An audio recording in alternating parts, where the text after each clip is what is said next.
Olá a todos, então vamos começar a segunda aula do curso de Sistemas Operacionais Embarcados. A gente começa logo com a parte de Linux básico, né? Então, às vezes o aluno chega nessa disciplina sem um conhecimento de uso de Linux básico, terminal, etc. Então, essa aula para tornar prática essa ferramenta, né? E que vai ser muito utilizada ao longo do curso, ok? Então, a gente vai ver aqui um pouco da metodologia, da filosofia de desenvolvimento com Linux, né?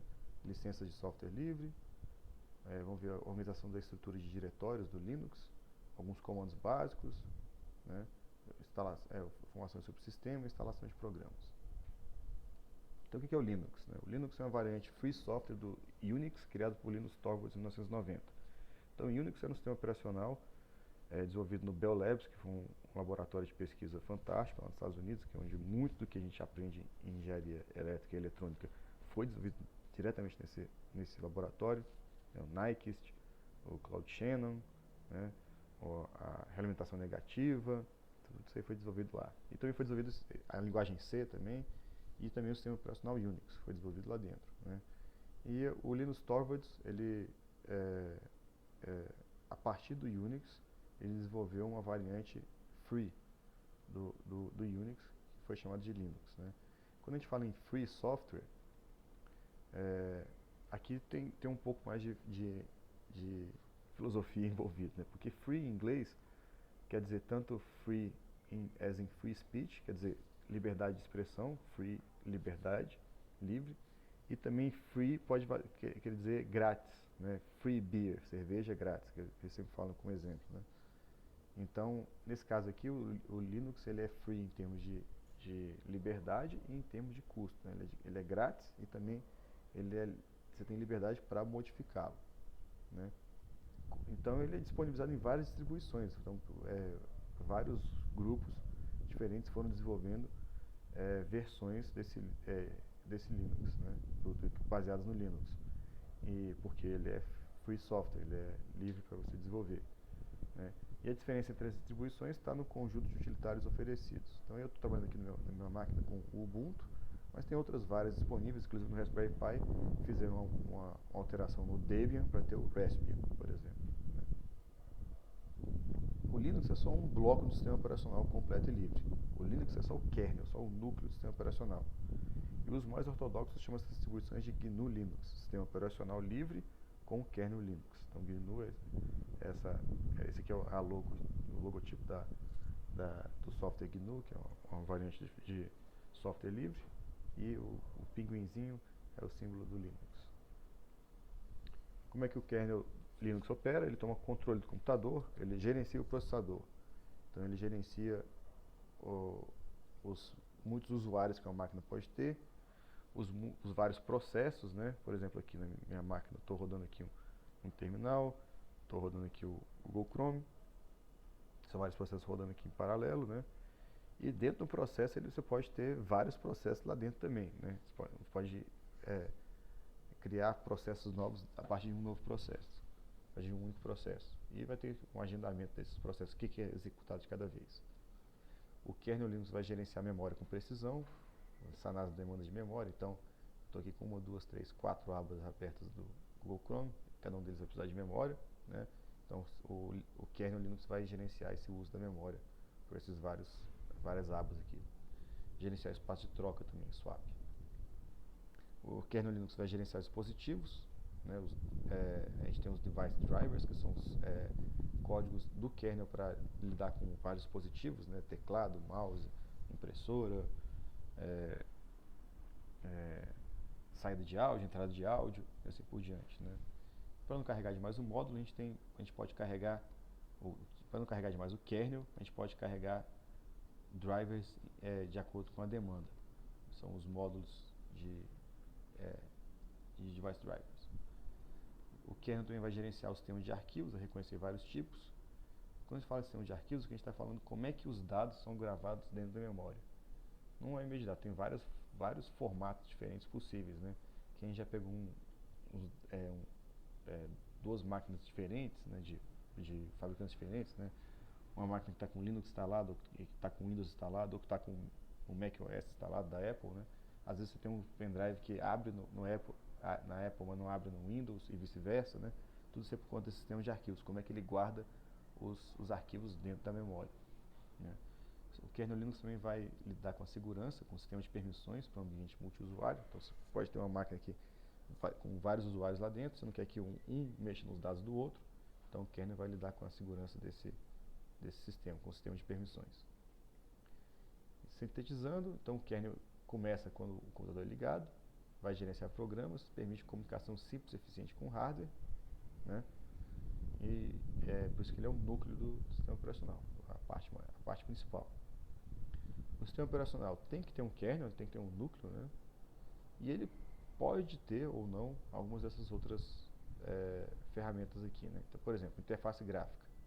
Aqui a gente tem o Raspbian como interface gráfica, então você tem um desktop, você tem aqui ícones para você abrir programas, aqui ele está gerenciando os programas que estão rodando. Ou você pode ter um Raspbian sem interface gráfica, é só o terminal mesmo para você digitar os comandos, né? Porque utilizar um ou outro vai depender da sua aplicação, né? Às vezes o seu sistema não precisa de interface gráfica, né? Na aula passada eu falei sobre um sistema para tirar fotos de animais silvestres, né? Então você põe um sistema lá no meio do mato, né? Então não precisa de interface gráfica, o animal não vai clicar lá na tela para tirar uma foto, né? Vai ser automático, né? Então, às vezes você pode utilizar esse sistema aqui que vai gastar muito menos memória do que esse outro aqui, né? Porque você não precisa de interface gráfica ali no meio do mato. Você vai ter utilidades administrativas para você gerenciar os usuários, criar novos usuários, né, novas contas, trocar senha, etc. Você vai ter aplicações, né, para rodar aquela coisa específica do seu sistema embarcado. E você pode ter lá ferramentas de programação, né? Tem o GCC, tem o Xcode para o macOS, tem o Visual Studio para a Microsoft e vários outros, né? Às vezes a sua máquina lá dentro não precisa ter isso aqui. Você pode ter uma máquina externa que você conecta com ela e manda o programa lá para a máquina. Então você não precisa de ferramentas de programação necessariamente. Se você não colocar ferramentas de programação, você está economizando memória lá, por exemplo, né? E pode também aumentar a segurança do sistema, porque você não está permitindo que ninguém entre no seu sistema e compile e recompile código lá dentro, né?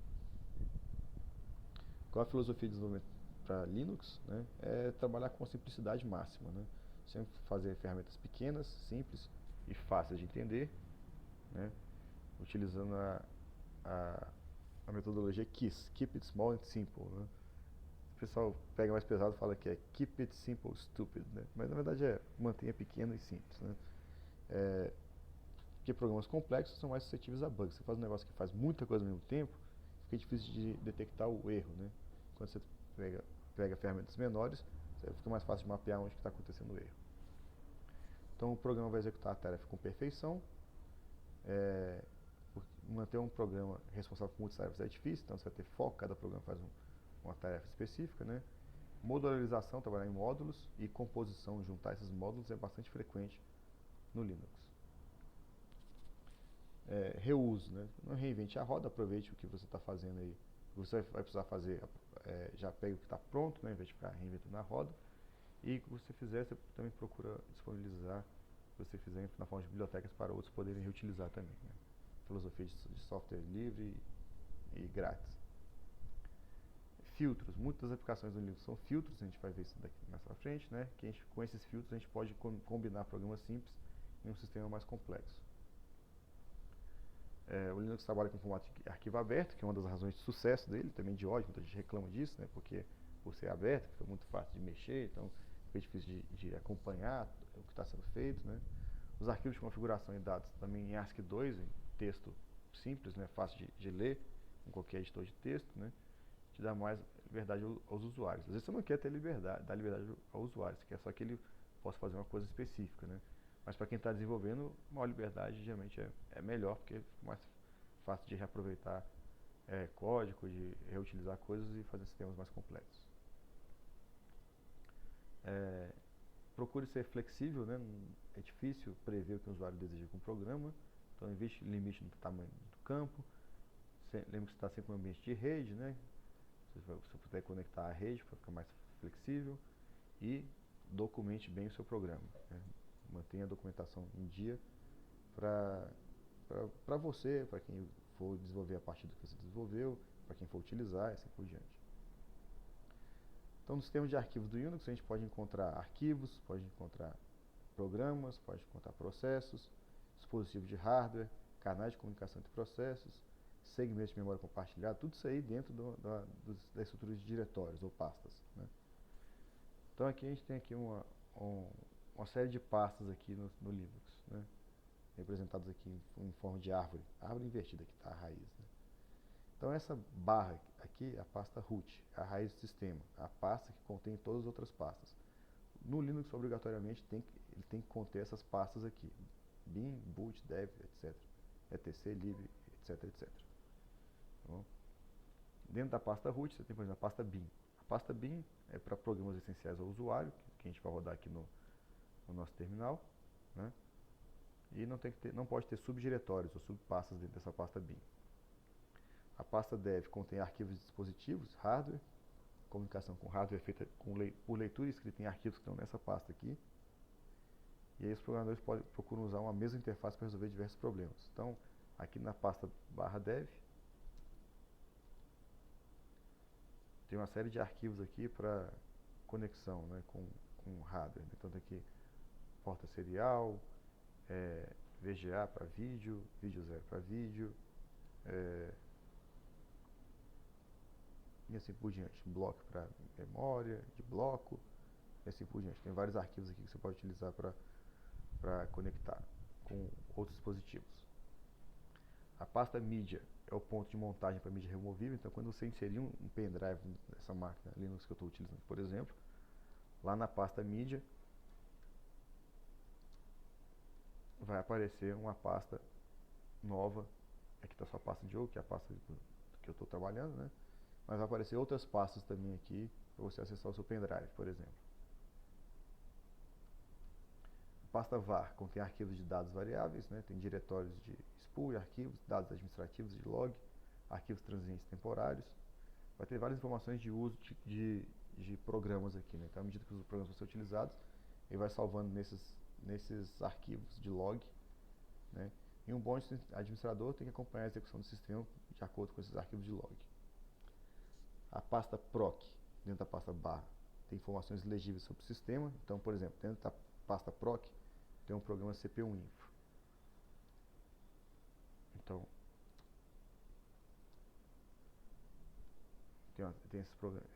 todos esses arquivos aqui, tem pastas também, né? O que esse arquivo CPU-info fala? Tem arquivo com informações sobre o processador. Então, por exemplo,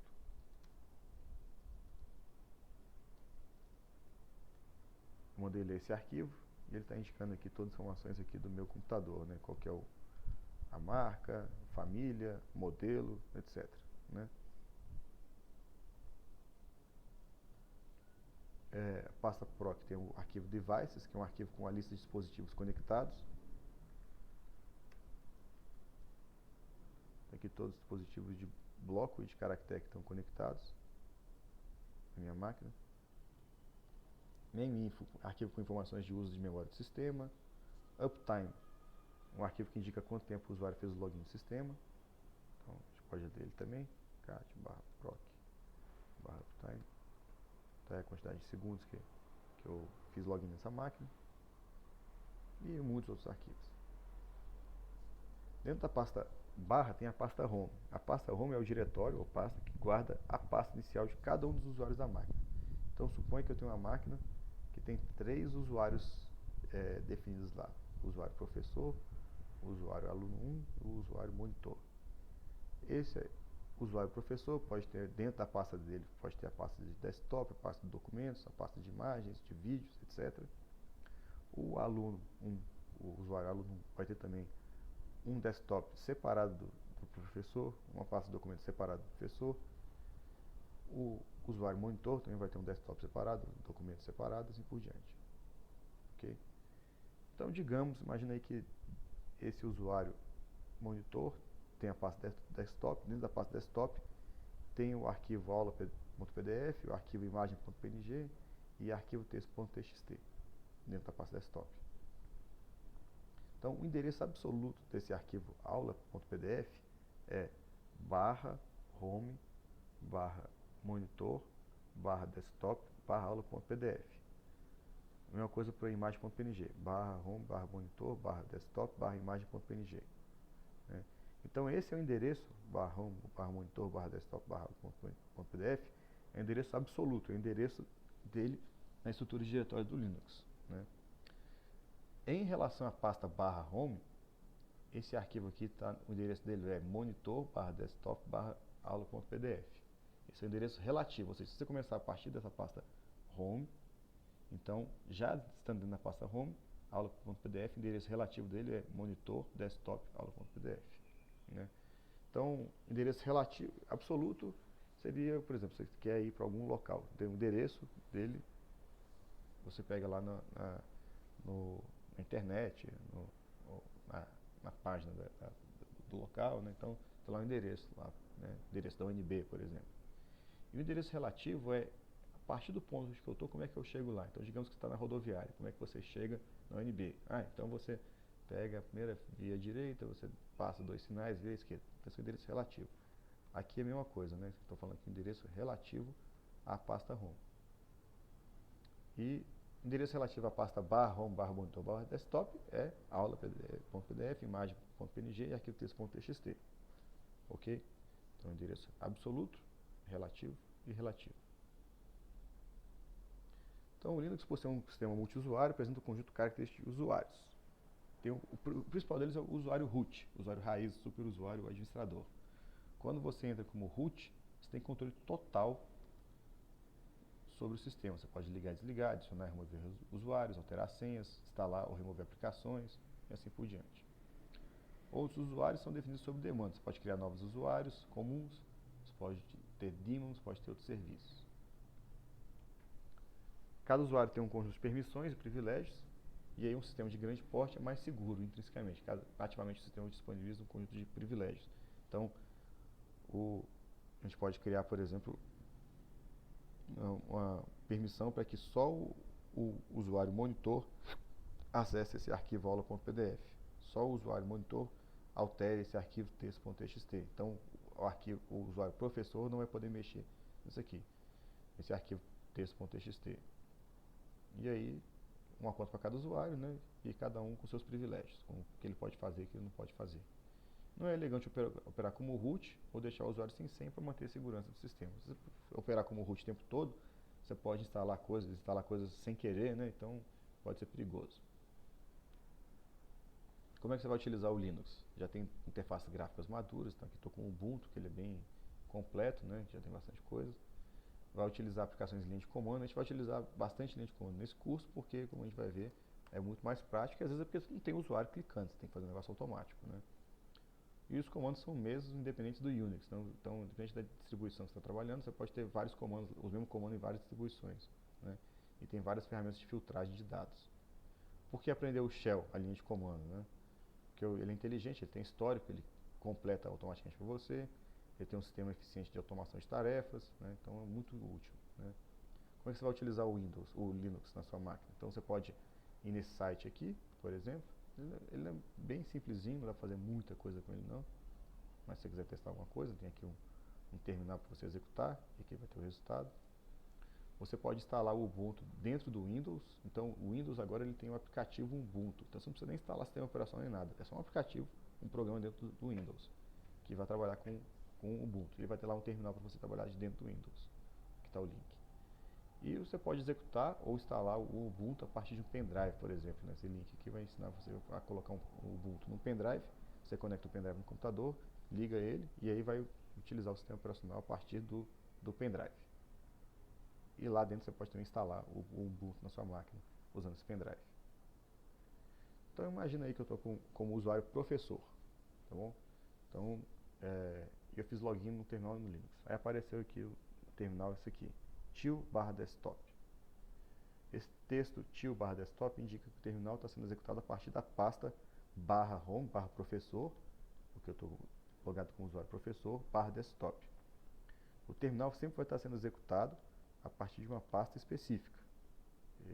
Você tem que estar sempre executando de um lugar na estrutura de diretórios do Linux. Esse til aqui é uma forma abreviada de representar a pasta inicial do usuário. Se ao invés de você fazer login como professor, você fazer login como aluno, tio vai representar a pasta /home/aluno. No caso aqui, tio está sendo /home/professor, porque eu fiz login como professor, com login professor e não aluno. Ok? O comando pwd vai indicar a partir de qual pasta o terminal está sendo executado. Então, eu coloquei esses exemplos dessa aula aqui na pasta, lá no meu repositório, temos embarcados. Dentro da pasta aulas tem a pasta 02 Linux básico, que tem todos os exemplos, tem os arquivos que eu vou utilizar de exemplo aqui nessa aula. Então, se eu digitar aqui pwd, ele colocou aqui /home, /diogo, /desktop, /sistemas embarcados, /aulas, /02 Linux básico.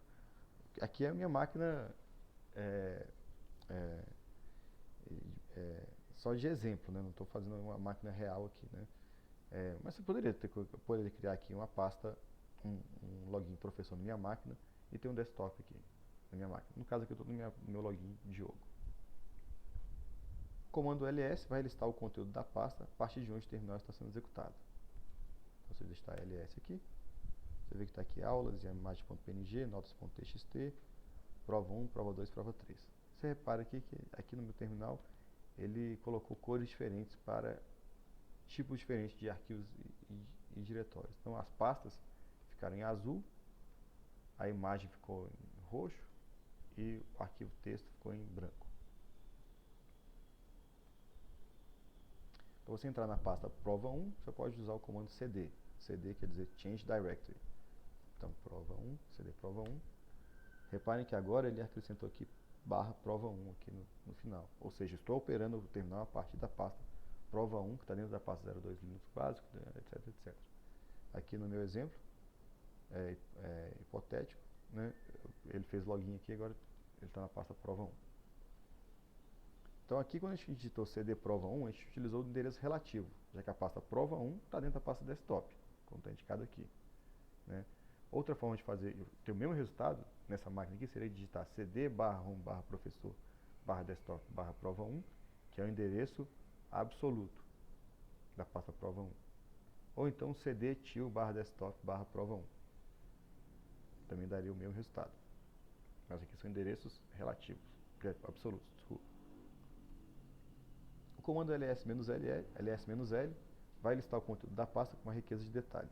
Então, dentro da pasta prova 1, tem o arquivo media.sh, tem o arquivo notas.txt, tem o arquivo prova1.txt, diferente de cima.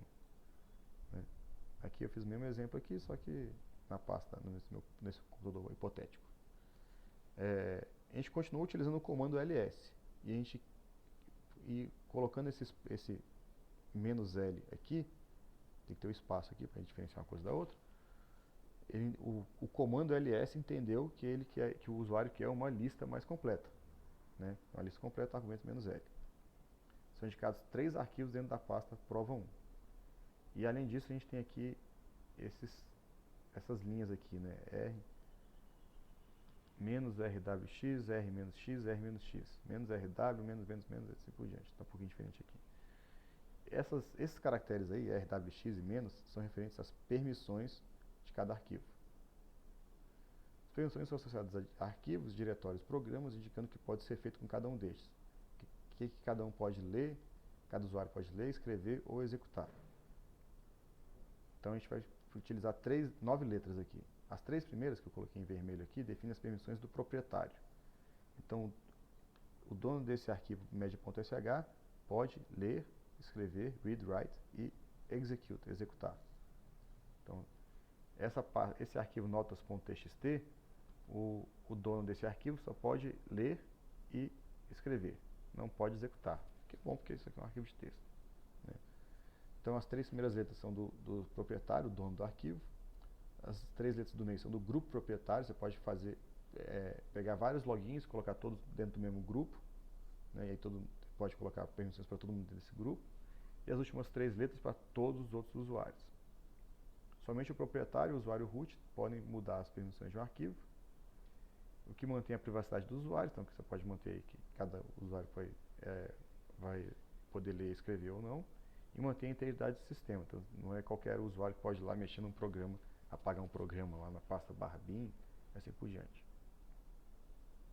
Então, a gente pode ver aqui, né, que o o arquivo media.sh pode ser lido, escrito e executado pelo proprietário, no caso eu mesmo, Diogo.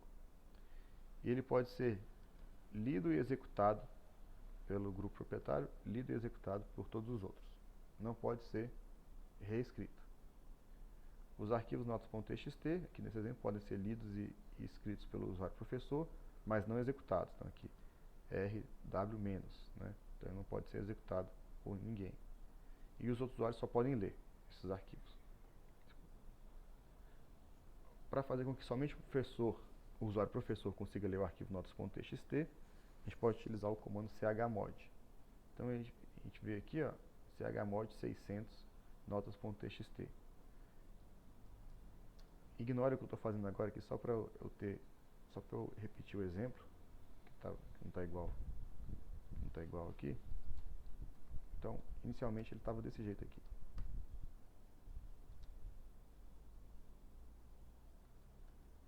Então, o arquivo notas pode ser lido por todos os outros usuários, né? Como é que eu faço para ele não poder ser mais lido pelos outros usuários? Então, vou colocar chmod 600 e o nome do arquivo. Agora você percebe que ninguém mais pode ler esse arquivo. Aquele R foi desmarcado. Aqui estava marcado antes, então outros usuários podiam ler, agora ninguém pode ler. Agora, por que eu coloquei 600? Chmod, né, é o programa que muda essas permissões, né, e o 600, a primeira coisa que a gente tem que fazer é converter cada algarismo para representação binária. Então, 6 em binário é 1, 1, 0. 0 em binário é 0, 0, 0. 0 em binário é 0, 0, 0, com 3 bits. Né? Então, 1, 1, 0, esse 1 aqui, esse primeiro aqui é de leitura, esse segundo aqui é de escrita, e esse terceiro aqui é de execução.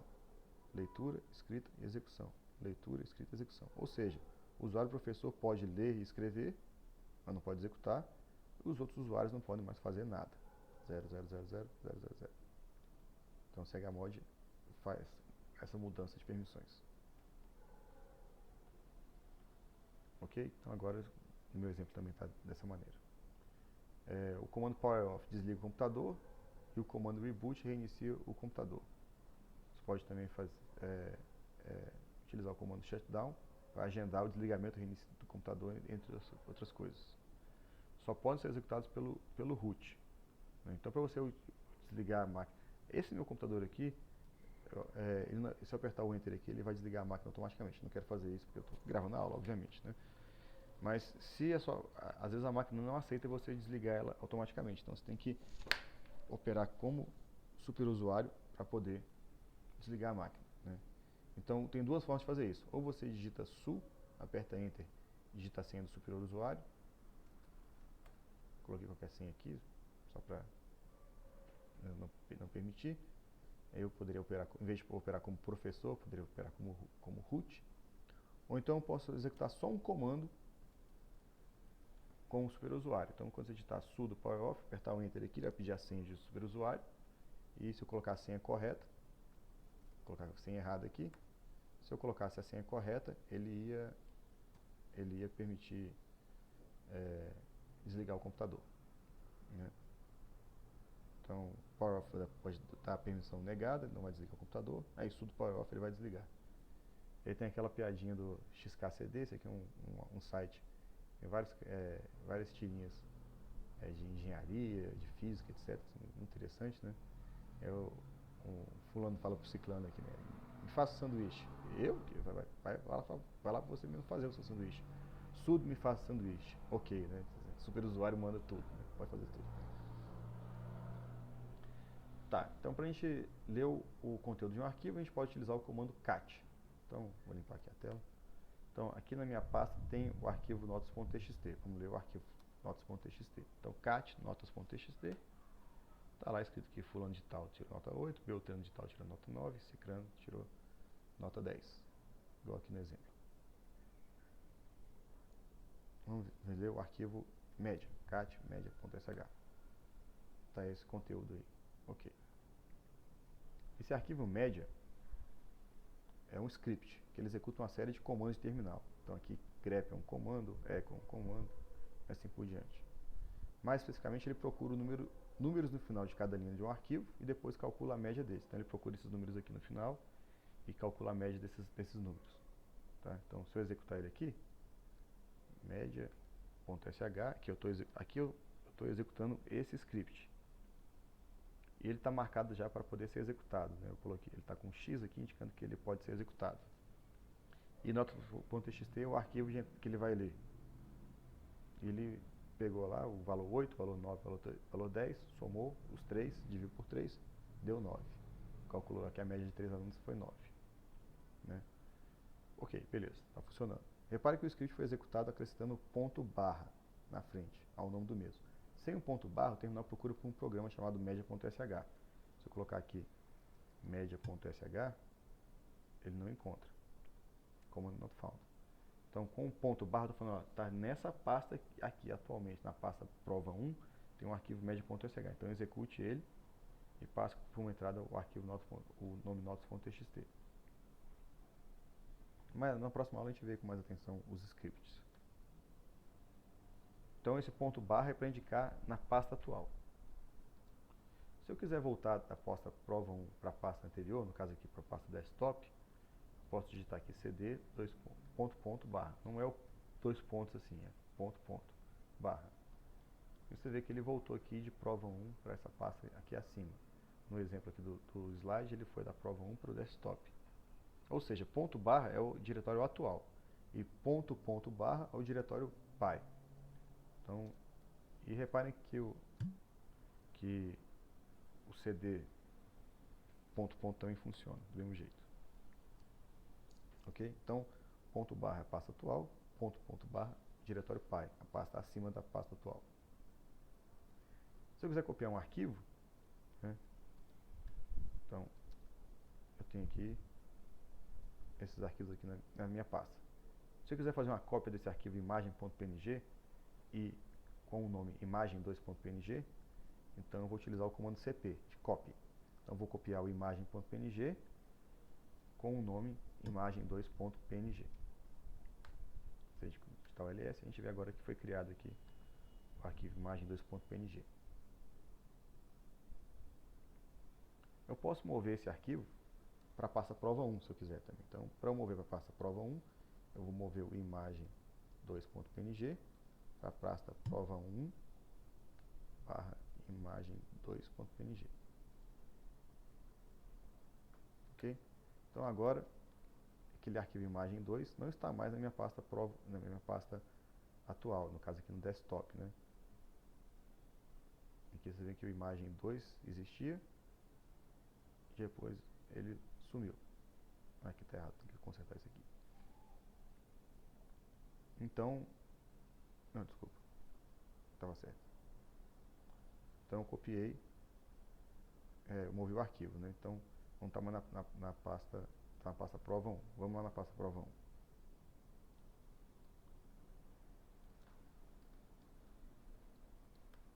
Agora aquela imagem que eu copiei está aqui na pasta prova 1. Se eu quiser renomear esse arquivo, em vez de imagem2.png para imagem.png, eu uso o próprio move, mv. Então eu vou renomear imagem2.png para imagem.png. Por quê? Porque aí eu estou reaproveitando o código, né? Que uma das filosofias do Linux é de reaproveitar as coisas, não ficar reinventando a roda. Então, para renomear arquivos, eles utilizaram o próprio programa move para isso, né? Agora tem só a imagem.png, não tem mais o imagem2.png. Como o move apaga a fonte da cópia, fonte entre aspas, né? Então sobrou só o arquivo novo. Se eu quiser remover esse arquivo, rm, de remove. Então rm, imagem.png, sumiu a imagem. O comando rm, ele não manda o arquivo para a lixeira, tá? Ele apaga completamente o arquivo. Então depois que você faz o rm, você perdeu. Tá? Tem alguns programas que procuram padrões no HD para tentar recuperar arquivos, mas não é garantia que você vai recuperar eles não. Tá? Então quando você está aqui você está aqui navegando nas pastas, isso aqui quando você jogar um arquivo na lixeira, ele vai para o trash, para a lixeira. Aqui no terminal não, ele apaga completamente, já era. ok? Outros comandos simples, date. Então, date mostra aqui a data e horário atual, né? Ano 2020, 18 de março, quarta-feira, mês de 24. Esse menos 03 aqui é o fuso horário em relação a Greenwich. Cal, tipo, mostra um calendário. Se você colocar só cal, ele vai te mostrar o calendário do mês atual. Então, como eu estou em março de 2020, mostrou março de 2020, que não marcou aqui o dia de hoje, 18, de forma especial. E o comando echo escreve uma mensagem na tela. Echo olá mundo, por exemplo. Tem que escrever olá mundo na tela. Echo de eco mesmo, né? Ecoar. Esse comando echo pode ser...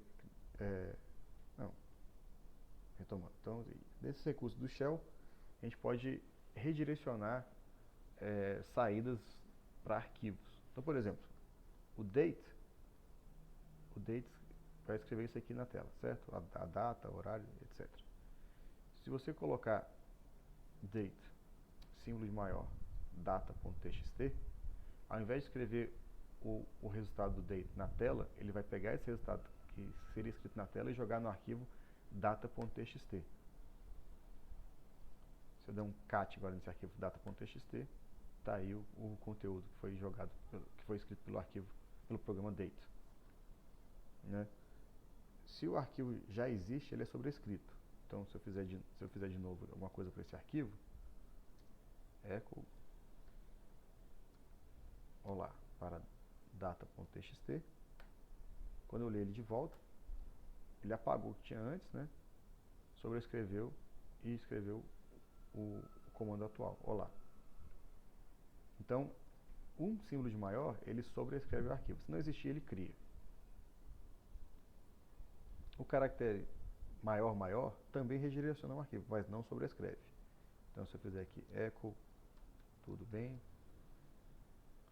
para maior, para data.txt, e como vão as coisas.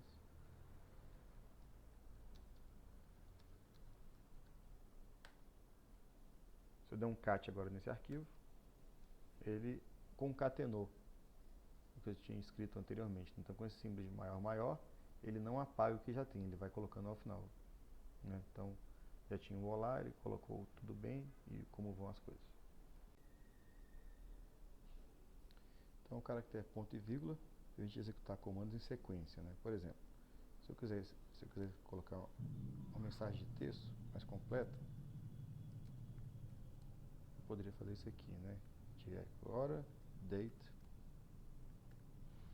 e eu fiz 3 chamadas aqui, duas para o echo e uma para o date, e ficou separado por caminho onde eu estou executando, né? Ao invés disso, eu posso colocar tudo de uma vez, utilizando ponto e vírgula. Então, executou em sequência. Primeiro o echo, depois o date, depois o echo de novo. Esse foi o resultado. Outro recurso do shell, que se você esqueceu do nome de algum comando ou arquivo, você pode iniciar o nome do comando barra arquivo e pressionar Tab, por exemplo. Então, essa pasta aqui, né? Mas essa pasta tem poucos arquivos, imagina que tivesse vários, 20, 100, 200, sei lá, 1000. Não estou lembrado, lembra quando eu estava com nó. Eu aperto o Tab, ele completa automaticamente, né? Pressionando setas para cima e para baixo, você vê um histórico de comandos executados. Ó, seta para cima, está voltando no tempo, seta para baixo, ok? Pressionando Ctrl R, você pode fazer uma busca por comandos já executados, por exemplo.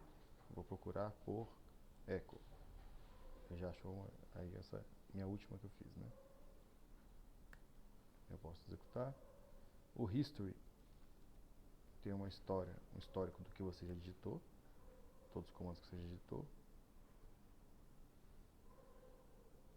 Clear é para limpar a tela, né? Como eu tenho feito já algumas vezes. Pode ser clear ou então só o Ctrl L. Aperta o Ctrl, depois o L, ele limpa automaticamente. E para você ver um manual de um comando, você pode digitar man, nome do comando. Por exemplo, quero saber melhor como é que funciona o ls. Então, man de manual, manual, ls. Ele mostra aí, ó, o ls é para listar conteúdos do diretório, listar informação de arquivos, assim por diante. Tem várias opções aqui, né? E para você sair, você pressiona a letra Q. De volta ao que estava antes. Outro recurso interessante é o PS. O PS ele vai te indicar uma lista de programas em execução. Então aqui ele fez uma lista bem pequenininha, Bash, que é o próprio terminal, e PS, que é o próprio PS que foi chamado aqui. Se eu digitar PS-AUX, aí tem uma lista, um snapshot, uma foto, né, do que estava rodando naquele instante que eu apertei o PS-AUX. E aí você vê o tanto de coisa que é executada no seu programa, no seu computador, em background, né, no fundo, né, sem você perceber. Tá certo? Outra opção de fazer isso é o TOP, T-O-P. E aí ele vai atualizando em tempo real aqui, né? Tempo real, como eu já disse, vai atualizando aqui de tempo em tempo, né? Não é automático.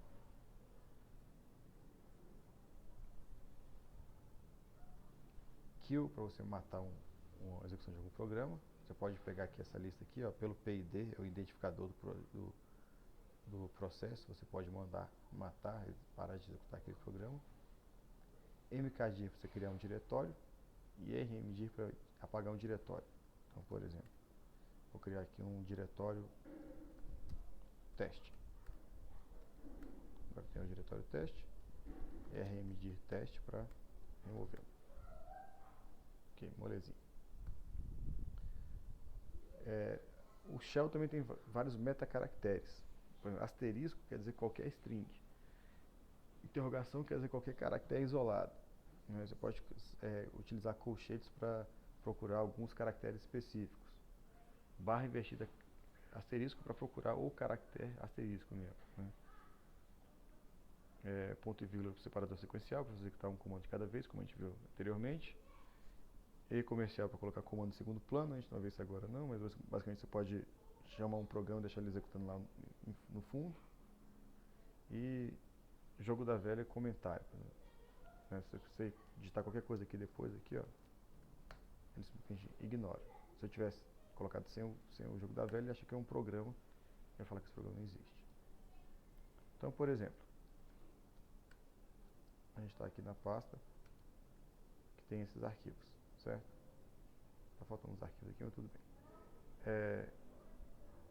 Se eu colocar ls asterisco.txt, ele vai me listar todos os que tem qualquer coisa, mas terminam com .txt. Média.sh não termina com .txt, então ele não listou aqui.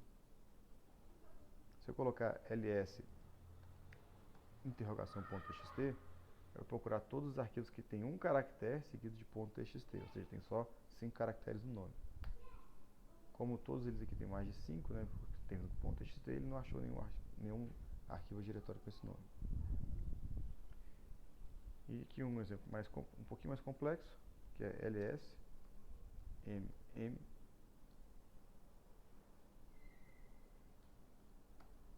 Então, estou falando o seguinte, ó, procure todos os arquivos que começam ou com a letra M maiúsculo ou M minúsculo, seguido da letra E, e depois terminam com qualquer coisa. Só o média atende esses critérios. Se eu tivesse tivesse um outro arquivo aqui, né?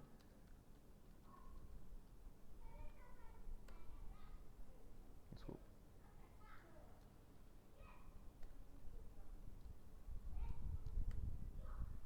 Então, digamos agora que eu tenho esses arquivos aqui, né?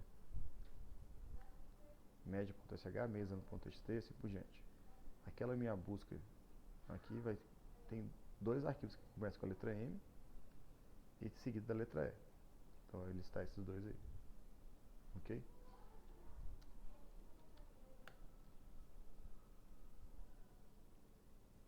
Estou explicando esses pontos. Às vezes a gente não quer verificar todo o conteúdo de um arquivo. Né? O head, por exemplo, head -1 de notas.txt. Ele mostra só a primeira linha. Head é cabeça, né? Peguei só uma linha. Se eu colocar só head sem o -1, ele vai entender que é pegar as primeiras 10 linhas. No caso só tem 13, ele vai ignorar o resto. E o tail para pegar o final, né? O rabo, no caso. Então, vou pegar só a última linha. Pegou só o cicrano. Em arquivos que são muito grandes, né? Esse aqui é interessante para você não ficar lendo milhares de linhas. Você pode pegar só as últimas 10, só as primeiras 10 e assim por diante. Ok. Agora tem três programas que são muito poderosos, que é o sort, o grep e o sed. Então o sort vai ordenar linhas. Então, como a gente viu aqui, esse arquivo aqui não está ordenado alfabeticamente, porque o Beltrano devia estar vindo antes do fulano. Se eu digitar sort notas.txt, ele vai escrever o conteúdo desse notas.txt ordenado alfabeticamente, mas não vai alterar o notas.txt, ele continua do jeito que estava antes, ok? Só vai colocar na tela de forma ordenada. O grep, a gente pode procurar por padrões no texto, né? Então, por exemplo, esse notas.txt tem esse conteúdo, vamos procurar só por fulano nesse arquivo.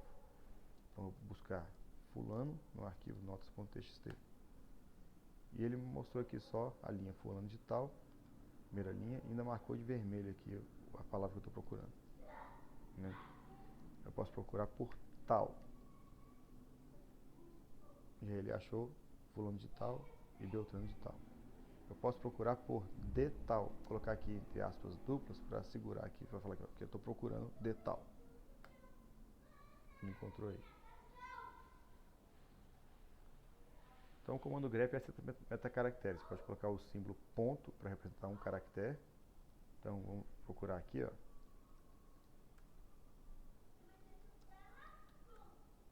Vamos procurar por ponto ano em notas.txt. Achou os três, porque fulano tem L ano, Beltrano tem R ano, Cicrano tem R ano. Então achou os três, né? A gente pode procurar por só as notas iguais a 8 ou 9. Então para isso eu vou fazer grep 8 menos 9, quer dizer, de 8 a 9 em notas.txt. Ele mostrou aqui, fulano de tal nota 8, Beltrano de tal nota 9. Ignorou o Cicrano que tinha nota 10. A gente pode procurar, como eu falei anteriormente, pelo texto tal, em notas.txt. A gente pode procurar por tal no começo da linha. É o que simboliza esse circunflexo aqui. Circunflexo padrão, para procurar por padrão no início da linha. Não achou nada porque o texto, o tal, nunca aparece no começo, né?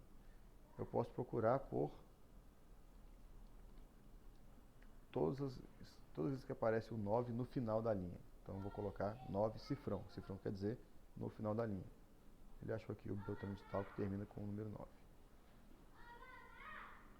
Esse, sem o cifrão, ele vai procurar por 9 em qualquer parte do texto. Até aqui dá o mesmo resultado, mas se tivesse um 9 aqui, Beltrano 9 de tal, ele ia acusar. Esse aqui não. Se fosse Beltrano 9 de tal, ele ia ignorar. E o sed substitui a ocorrência de um padrão em um arquivo. Então, por exemplo, sed -e substituir tal por tals, com Z,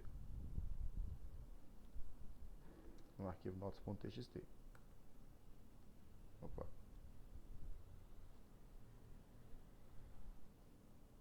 Mas faltou um barra aqui. Então, lembra que ele falava fulano de tal, Beltrano de tal. Aí eu mandei e procura substituir todas as ocorrências de tal por tals, com Z. E está aqui aparecendo, né? Eu posso também, por exemplo, eliminar. Então eu posso deletar todas as ocorrências de fulano, não de cicrano, um exemplo aqui, né? Ah, estava errado aqui a posição. Então, novamente, assim como o sort, o sed também não altera, nenhum desses três aqui altera automaticamente. Você pode ter uma opção para você alterar o arquivo em si. O arquivo continua intacto. Eu coloquei para não alterar. Mas você vê aqui que eu fiz o seguinte, sed -e cicrano d. Então, todas as linhas que tiver cicrano, você deleta. E aí ele mostrou aqui, ó, só fulano de tal, beltrano de tal. Onde tinha cicrano, ele ignorou, né? Mas o arquivo continua intacto. Isso aqui é só para mostrar na tela com forma personalizada, essas buscas personalizadas. Então o comando sort, o grep e o sed são poderosíssimos se você utilizar em conjunto corretamente, o que evita muito trabalho manual, especialmente com o pipe, que é a barra vertical, que é um outro metacaractere. O caractere barra vertical redireciona a saída de um comando para outro. Então, lembra que eu tinha feito aqui, ó, grep 8, 9, notas.txt. Então ele buscou todas as linhas que tem o número 8 ou o número 9. Ok. Só que a gente viu que fulano de tal e fulano de tal não está em ordem alfabética. Eu queria ver isso aqui em ordem alfabética. Então eu vou pegar esse mesmo comando e vou passar para o comando sort. Essa barra vertical é um pipe. Pipe é cano em inglês, né? Então imagina um tubo num cano que o resultado desse comando aqui é passado por dentro do tubo para o programa sort. Do outro lado do tubo, sort vai receber o resultado de grep 8 menos 9, que é isso aqui. E aí, no final das contas, beltrano de tal, fulano de tal, está em ordem alfabética agora, porque eu reordenei, coloquei em ordem alfabética agora. Então o pipe é muito poderoso para você aproveitar a saída de um programa para outro, né? Então isso aqui é muito utilizado em Linux, tá? Então, é isso. Ok, para terminar, então a gente tem instalação de programas, programa apt-get. As distribuições mais tradicionais disponibilizam pacotes pré-compilados, sistemas de direção de pacotes. O Debian tem um formato .dev para pacotes pré-compilados e o sistema apt, o apt-get para gerenciar o mesmo. O Fedora usa o RPM e o sistema YUM. O sistema de gerenciamento de pacotes permite a seleção e instalação automática dos mesmos. Se o pacote estiver no computador, o sistema vai buscar instalar. Se não tiver, o sistema procura na internet a versão mais atual do pacote e, encontrando, irá iniciar o processo de download e instalação. Então ele faz o update para você atualizar a base de dados dos pacotes. Você pode buscar um pacote, você pode instalar um pacote, um programa qualquer, e remover um pacote para desinstalar. E upgrade para você atualizar o sistema, baixar e instalar novas informações, novas versões.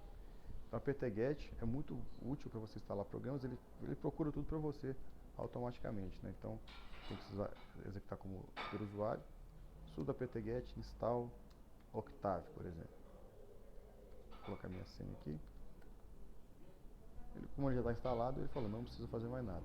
Mas se ele não tivesse instalado, ele ia buscar tudo, ia baixar tudo automaticamente para mim. E no Debian tem o dpkg para instalar, desinstalar e listar os pacotes já instalados. Ok, muito obrigado.